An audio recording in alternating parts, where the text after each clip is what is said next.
Goldman Sachs Group Incorporated is a leading global financial institution that delivers a broad range of financial services across investment banking, securities, investment management, and consumer banking to a large and diversified client base.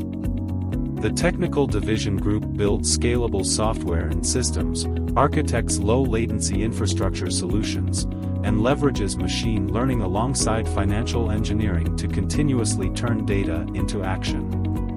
Goldman Sachs's dynamic environment requires innovative strategic thinking and immediate, real solutions.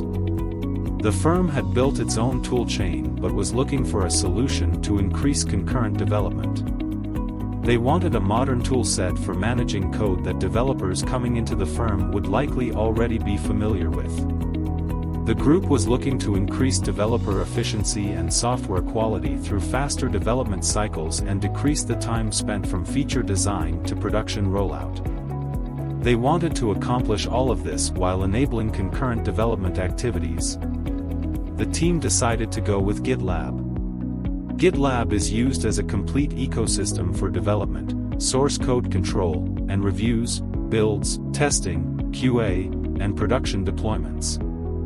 GitLab is helping the business line engineering teams move faster to develop and improve their software and deliver for clients.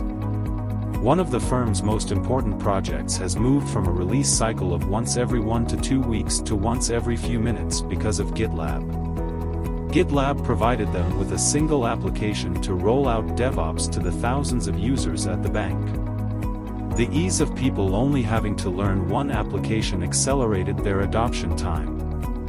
The engineering group at Goldman Sachs is achieving this increased efficiency and speed by collaborating and connecting on a new level.